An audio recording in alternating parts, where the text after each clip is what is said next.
I'm very pleased to be here. As Max said, it's not my first trip. It's also a delight to be here in the Midwest, where I did all my graduate training. So coming back to these nice flat lands where it smells of corn and hogs, it's nostalgic. I did not know how long a time I had to speak, and so I had developed much more slides, but Max quite wisely last night, or I think this morning, said to us that maybe we should speak for 20 to 30 minutes, and so I hurriedly reorganized my slides, and I still hope that it makes sense. It is very dangerous to ask a bureaucrat to speak without giving them a time limit, and Max made that mistake, but only temporarily. I'm going to attempt to talk about closing the yield gap, and obviously this relates to closing the yield gap in the developing world. The key messages that I'd like to leave with you is that there will be unprecedented demand for food, especially animal source foods, in the developing countries. Unlike the crop sector, we do not have a very good standardized method of assessing what the yield gap is, but whatever method we use, we know it's very large. It may not be apparent to you, but let me say that most of the meat, milk, and eggs in developing countries come from smallholder systems, and they are produced and consumed in the same country. So trade matters, but local markets matter more. There have been many previous attempts over time to close yield gaps in the developing world, and these have mostly failed because they ignored the imperatives of the users, who were then and still are predominantly smallholders. But smallholder systems, as have happened everywhere, will be in transition over the next several years. And if we were to do that well, it would present enormous opportunities to respond to the yield gap by addressing both technical and institutional issues and benefiting both people and the planet. So these are the messages I'd like to leave with you, and I hope that over the next few minutes I could convince you that these are worth doing. My talk would follow those messages in terms of order. So first, the unprecedented growth in demand for animal source food that Henning has referred to and has been referred to many times during the morning session. By 2050, we'll need huge amounts of cereals and dairy and meat. 1 billion tons more cereals by 2050, of which a third will go into animal production. About 1 billion tons of dairy each year, and 460 million tons of meat each year. Despite how much we talk about crops, which are of course important, it takes a little bit of a guts for a livestock man to admit that crops are important. Yes, they are important. But 4 of the top 5 commodities by value are livestock commodities. It's only rice that exceeds cow's milk, cattle meat, pig meat, chicken in terms of value.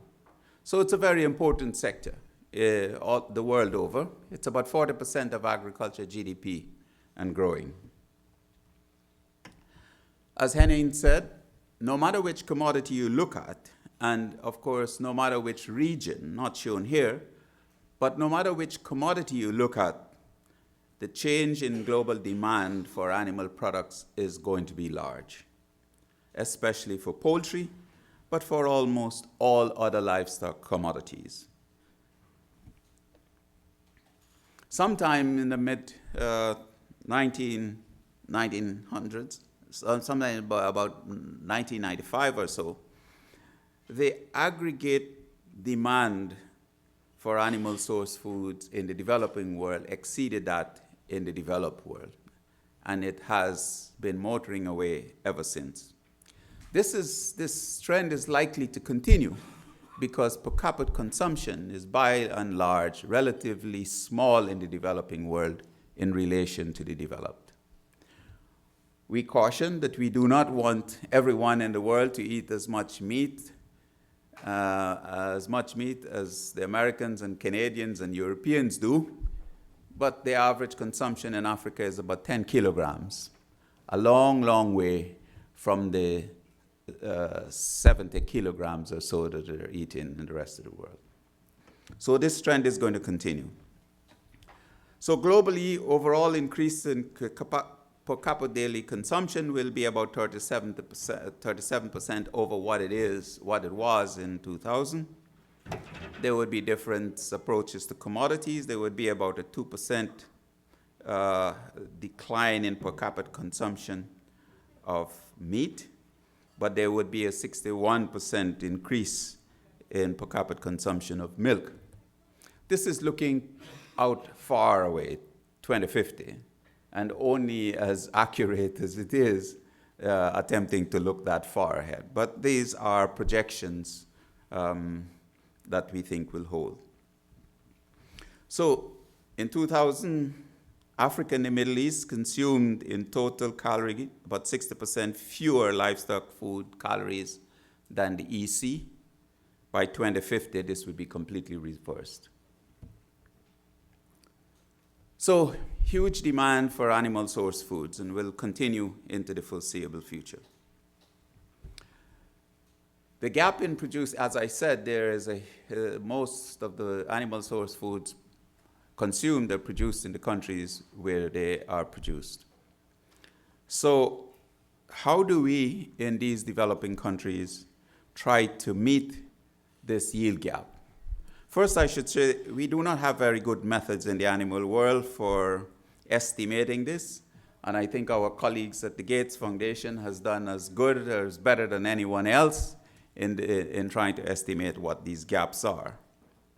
But however defined, they are large. There are many methods. We all ask the same questions, get to the result in different ways. We ask, where are the greatest yield gaps? Which regions, systems, or commodities?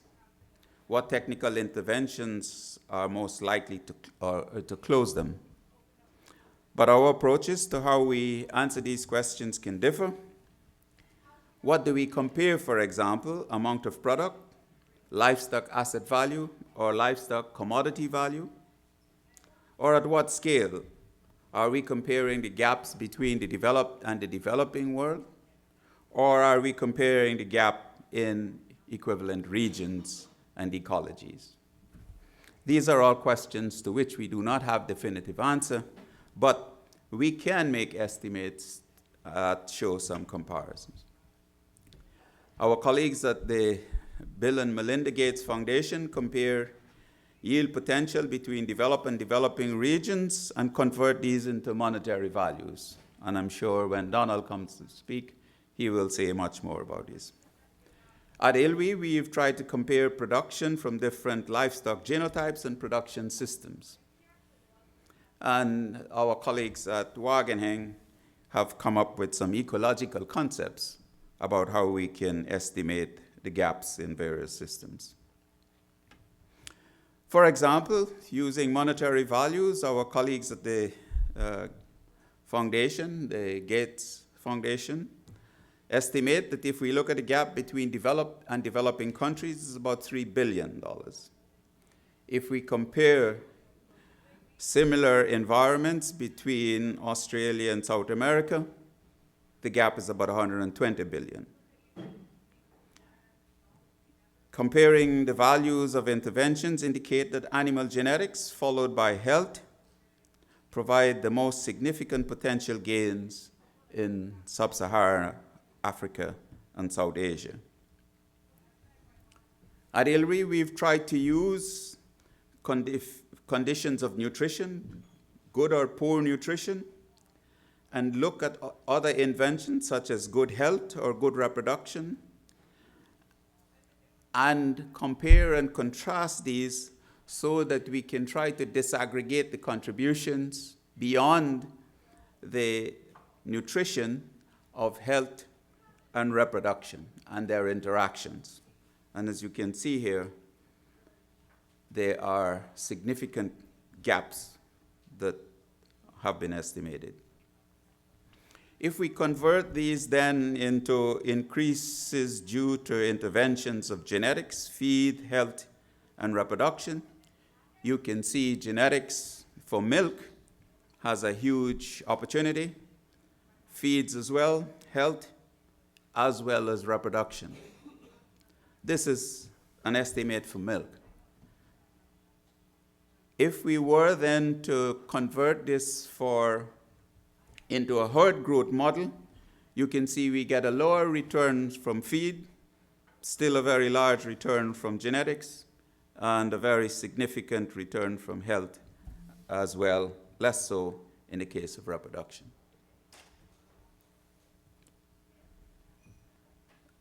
The potential gain from interventions, genetics, health, and feed are estimated in this slide for various regions.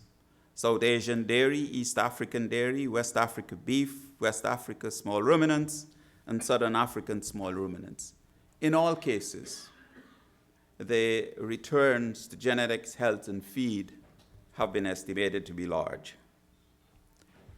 But a point I want to make here is that although when we speak about yield gap, we often talk about this in biological terms, there are also important institutional aspects, markets, delivery systems, policies, which affect these yield gaps. And in this case, we have attempted to look at the market access and input delivery systems on potential yield. As I said earlier, our colleagues at Zwagenheng has tried to use an ecological model to look at yield gaps, where they look at actual, a limited scenario, and a potential scenario, and look at the reducing factors, limiting factors, or defining factors in crop and livestock to determine what might be the potential gaps in systems. An interesting approach, given that in our new approach we want to combine not only the biophysical, but how these biophysical interventions affect the performance of systems, particularly with respect to the greenhouse gas emissions and carbon footprints. So, regardless of how what measures we use and how we approach it, the opportunities to address the livestock gaps are significant, and technologically health, genetics, and feed are important, but non-technical issues such as market and input delivery and policies are also important. And we need to target these by commodity and already by systems, as Hennin demonstrated in his previous presentation. So if we look at what is needed in terms of millions of metric tons between 2005, 2007, and 2050, you can see that the gaps in terms of meat demand in tons is large for every region. So it is for milk as well. And as you can see, that Africa has a very large gap, as does South Asia. But the gap is large everywhere. So the potential to close this gap, if we can come up with suitable approaches, are quite significant. I come back to the point, though, as we look at closing the gap, we must consider who would use these technologies. And as I've already said, most of the meat, milk, and eggs in developing countries are produced in smallholder systems, and they are produced and consumed in the same country. Hennin already alluded to the importance of mixed systems, mixed crop livestock systems, and you can see even in the developed world, production of cereal, milk, beef, and lamb mixed systems are very important. But they're even more so in the developing world, where the inputs from crops become, the residues from crops become inputs for livestock, and the waste from livestock become input for crops.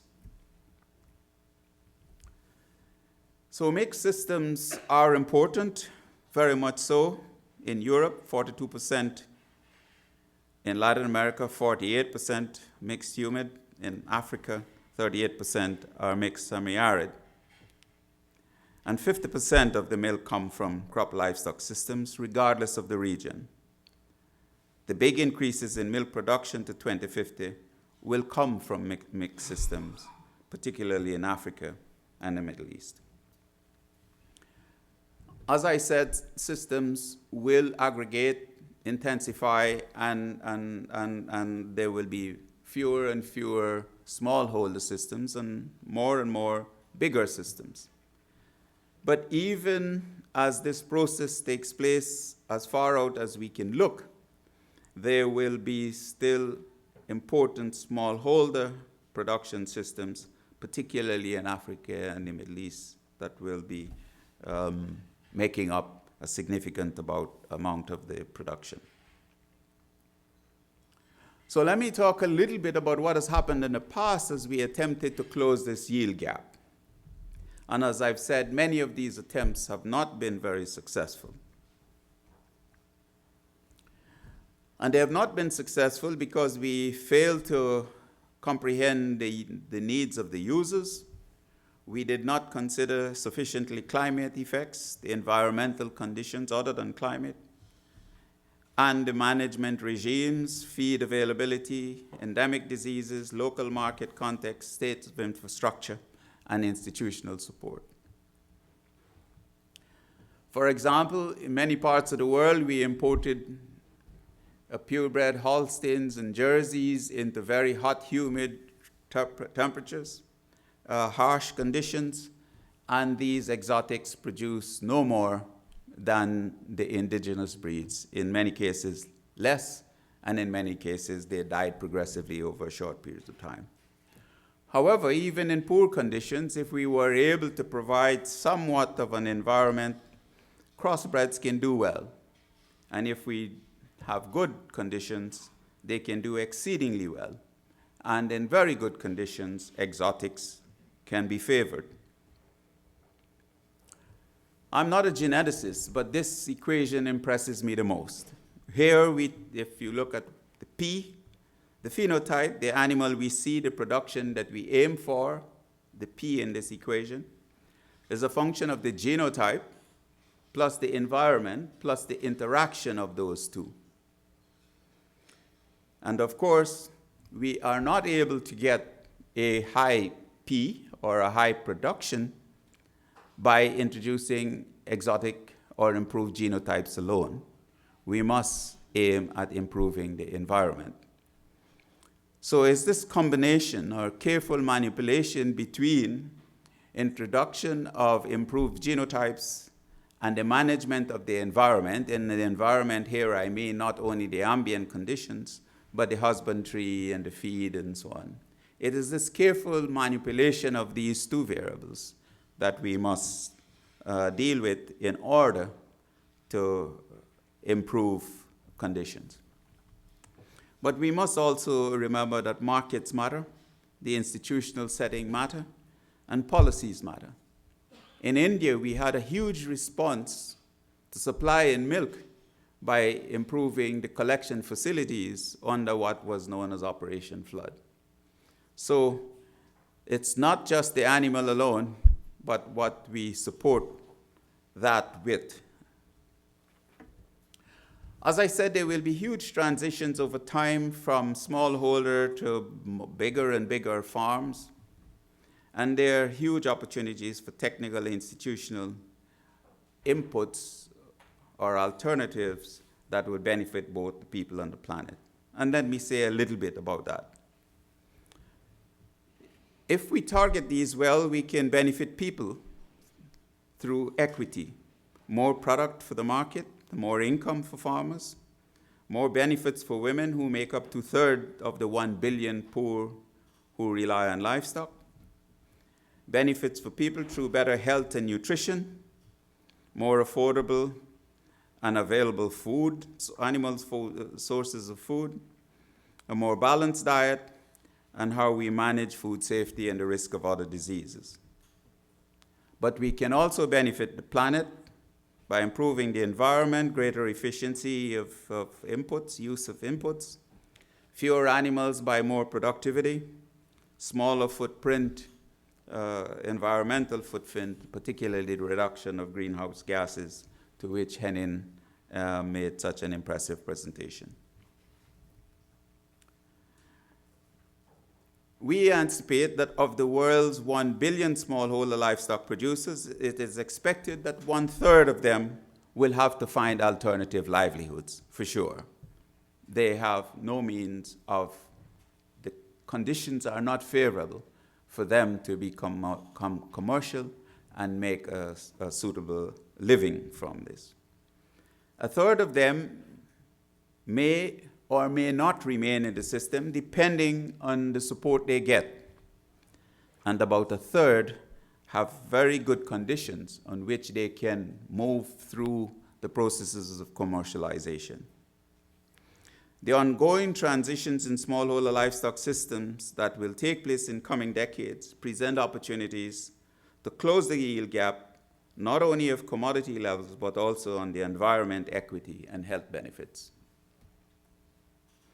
And I come back to this equation which I offered and illustrate here some of the things that we need to do if we are going to close the yield gaps that goes beyond biophysical interventions. I will not go into the details of these at this time for want of management of my time, but I merely want to flag them. In the past, we have talked mostly about health, genetics, and feeds as means of closing the yield gaps, but it takes much more than that. I borrowed this slide from our colleagues at the Bill and Melinda Gates Foundation. As you can see, health plays an important role. You can see what the losses are for various diseases in Asia, in South Asia in red, and in Africa in blue. So I'm not belittling the importance of health in closing the yield gap, and I would like to talk a little bit about health, genetics, and feed before I close, even though I said many other factors were also important. On the health side, over the last, from about 1998 to the estimates we had in 1998, about the last 10 years or so, the various pandemic threats we had, about $2 billion were lost, or 7.6 billion a year, from emerging zoonoses. The global animal health market is quite large, but is only measured in billions of dollars, while the human health market is in trillion.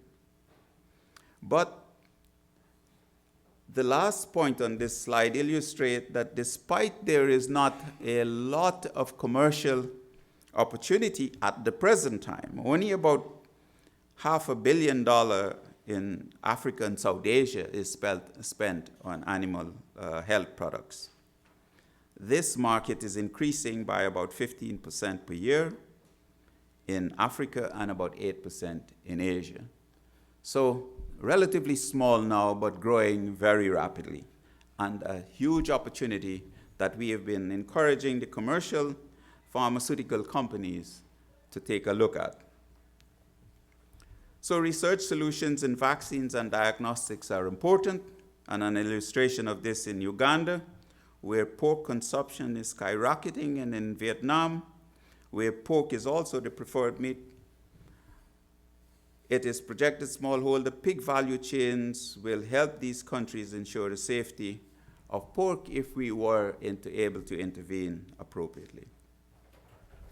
At ILRI, we're working on vaccine platforms where we're working on various applied and basic technologies in antibody technologies, cellular technologies, vaccine technologies, genomics, and diagnostic technologies applied to a range of diseases that are of extreme importance in the developing world. And we collaborate with many of you in this room as we do this, and we hope that we can find ways particularly as Henning pointed out earlier on, vaccines are very important in closing the yield gap. And this is one approach that we're using to try to do that. As I said, feeds are very important. Not only should we improve the amount of feed through crop residues and through the growth of forages, but we should have better available feeds through processing, feed mixing, and we should seek to improve feed markets. In many parts of the world, feed is bought and sold. And in many cases, sometimes the crop residues fetch a higher price than the grain itself. 50% to 70% of the production cost is feed, depending on the livestock systems, as you know. And 7% of the feed in developing countries come from crop residues. So improving the quality of crop residues as an intervention is a very important opportunity. But there are other opportunities to improve crop residues in both quantity and quality, improve the use of crop residues with other feed resources, balancing the trade-offs in biomass use, because crop residues used for feeding animal is lost as an input to the soil, and how you manage that. And of course, diversifying the feed base. Most monogastric systems in the developing world are fed on corn, but one can diversify that feed to use sorghum or millet and other feed sources. Not as energy dense as corn, but works just as well. Colleagues at my institution are very excited about what is now called gene editing. And hopefully these tools will allow targeted single-base changes to genomes. With them, we can greatly improve traits of interest using existing within-species variation for rapid and high-precision crossbreeding. And we are looking at this technology as a great way to improve how we did genetics in the past. As you know, we bred for one or the other trait and cross animals and got some sort of a hybrid. Took many, many years. If gene editing works out, we can do much of this in a very short space of time. In addition to using exotic breeds, and I'm not discounting them in the developing world, even though I point out that using them is sometimes costly and is in complex environments don't work out. But opportunities exist to better use indigenous genetic resources by combining traits in crossbreeding, by better matching genotypes with the environment, and by creating synthetics. So health, genetics, feeds matter, but as I said, other things matter too, and here I'd like to point out the great importance of work in food safety. 90% of animal products are produced and consumed in the same region or country. Over 70% of the livestock products are sold informally, and many do not realize this. Most of the livestock products in the developing world are not sold in the supermarkets. They are sold informally. So getting a handle on food safety is a very important means of creating market access to smallholders. Research evidence on smallholder dairy include risk analysis of informal markets. Employment and income, we need to get better estimates so that we can make the claim that the livestock sector employs people as well. And we need better business approaches. The dairy hubs that have been tried in India and is being now tried in Africa is probably one such approach. So in conclusion, let me say that big increases in demand for animal source foods in the developing world will continue to exist. In these developing countries, a high proportion of these animal source foods come from smallholders. If we were able to attack this yield gap by addressing their constraints appropriately, we would not only help the world's smallholder make a stronger contribution to global food and nutritional security, but we would also make a huge dent on cutting poverty, and as we improve the productivity of smallholder livestock and systems, we'd have cut their animal footprint very significantly. Ladies and gentlemen, thank you much.